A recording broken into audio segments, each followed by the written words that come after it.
Buongiorno a tutti, sono Nicola e oggi parliamo di storie. Noi tutti raccontiamo storie in continuazione per comunicare. Lo facciamo per trasmettere un'emozione, a volte un'informazione, a volte semplicemente per stare vicino alla persona con cui stiamo parlando. Quindi siamo tutti ogni giorno un pochino dei narratori. Ogni storia nasce da un'idea, da un'ispirazione, da uno spunto. Non ci soffermiamo normalmente a capire, a studiare l'ispirazione e in generale è giusto così.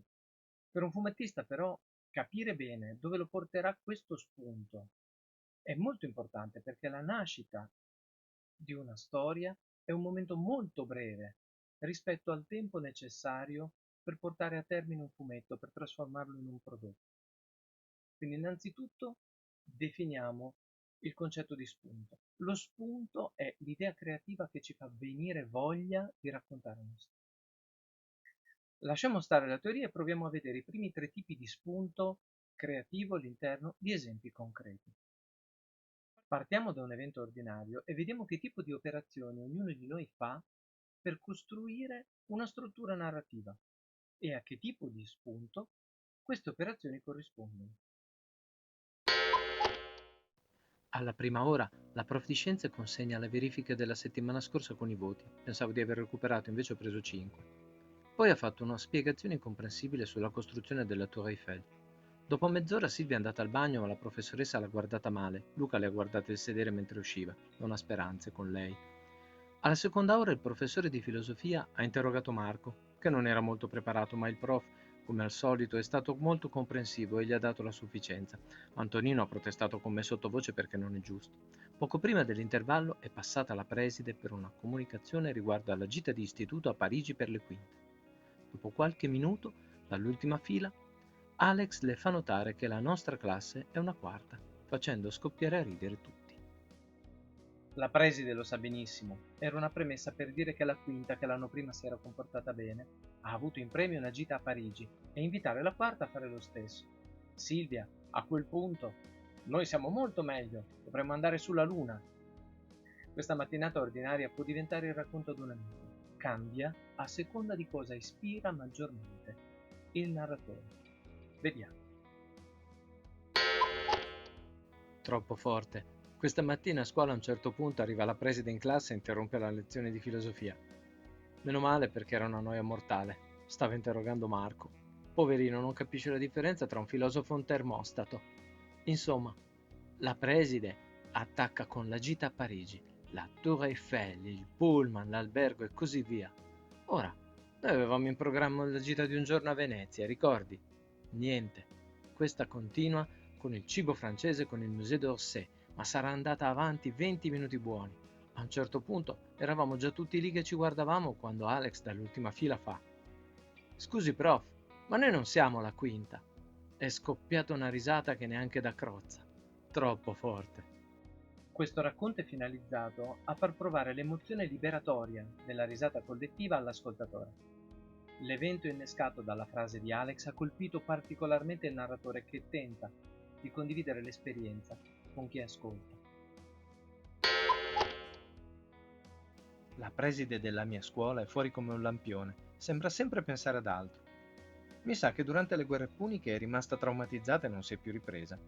Stamattina arriva a metà della prima ora e attacca a parlare della gita a Parigi. Orari, pullman e tutto il resto. Io, a dire la verità, stavo ancora pensando al compito di scienze in cui ho preso 5. Di nuovo. Lì per lì non ci ho neanche fatto caso. Poi a un certo punto ho realizzato. Parigi? Ma non andavamo a Venezia? Mentre ci pensavo, arriva Alex dall'ultima fila e fa: Scusi, prof, ma noi non siamo la quinta. Tutti a ridere. La preside a quel punto si mette gli occhiali, ci guarda e si arrampica sugli specchi dicendo che se saremo disciplinati come la quinta, anche noi potremmo andare a Parigi l'anno prossimo. Poi ha balbettato qualcosa con il prof di filosofia ed è uscita pensando ai fatti suoi. Mamma mia, con una preside così è un miracolo che la mattina troviamo la scuola aperta. Questo racconto, invece, è finalizzato a far conoscere il personaggio della preside con le sue caratteristiche più interessanti, un po' enfatizzate per stimolare l'immaginazione dell'ascoltatore. Ci pensi che figata sarebbe se si potesse andare in gita sulla Luna? Immagina se, che ne so, gli studenti delle quarte superiori di tutta Italia partecipassero a una sorta di decathlon scolastico. La classe che vince andrà in gita sulla Luna. Secondo me, se lo facessero, vinceremmo noi. Magari ci accompagna la preside, così rischiamo di arrivare su Marte. Prima di partire, però, tutti all'isola d'Elba per un'estate di allenamento, tipo Isola dei Famosi. Già ci vedo Luca che corre dietro a Silvia e Marco che si stressa. Mi sa che l'allenamento diventerebbe più divertente della gita. In questo racconto il narratore tenta di condividere con l'ascoltatore l'immagine evocata da una compagna di classe con una battuta.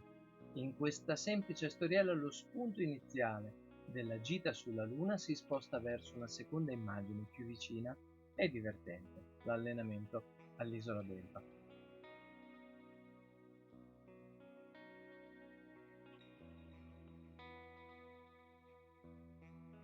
A questo punto vi lascio un esercizio sul gruppo Facebook Manga Workshop e vi invito a provare a sviluppare una storia usando uno spunto emotivo e quindi trovare qualcosa che vi emoziona, oppure uno spunto individuale se trovate un personaggio che vi ispira, o anche uno spunto ambientale se c'è qualcosa che vi fa viaggiare con la fantasia in un altro.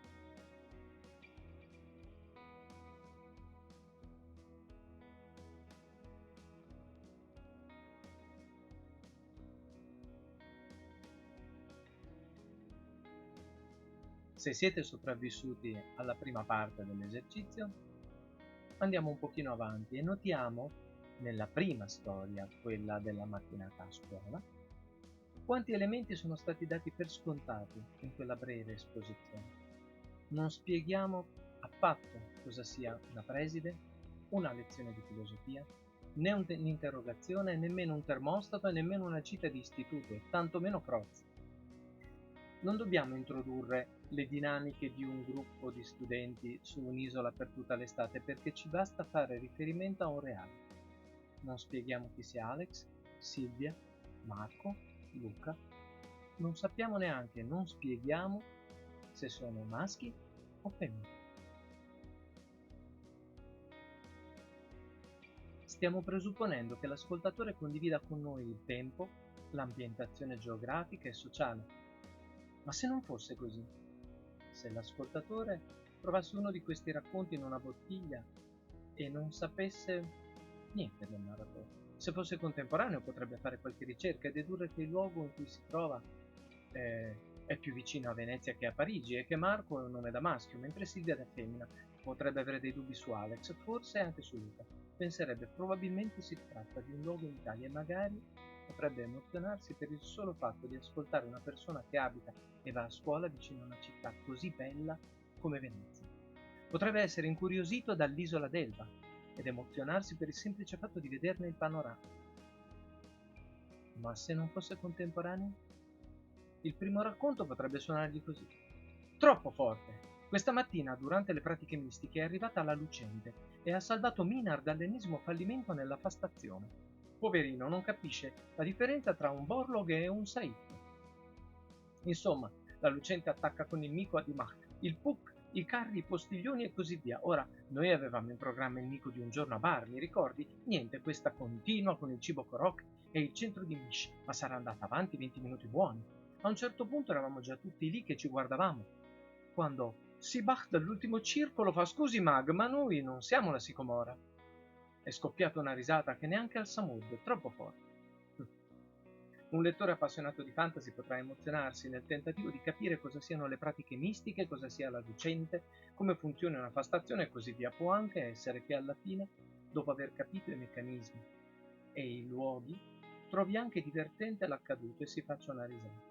Però è evidente che per provocare un'emozione nel lettore dobbiamo avere un terreno comune. Comportamenti, emozioni, ambienti, relazioni, più elementi condividiamo con il lettore, più sarà semplice guidarlo verso la nostra fonte di ispirazione, più sarà semplice comunicare ciò che vogliamo.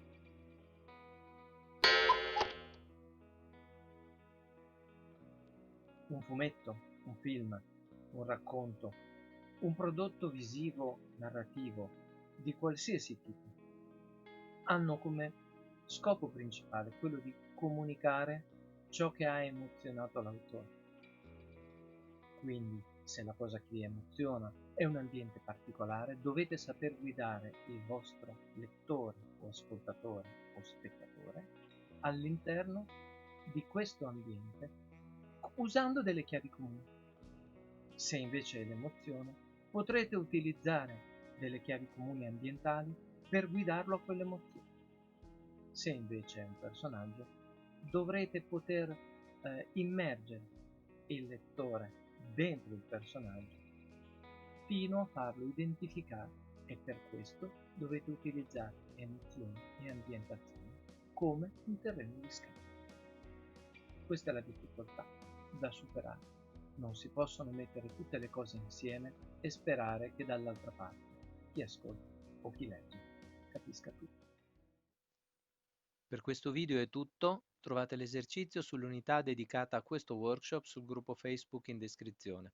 Saremo a disposizione per correggere le vostre proposte per 2 ore e poi ci vedremo live alle 18:30 sempre su Facebook. Ciao!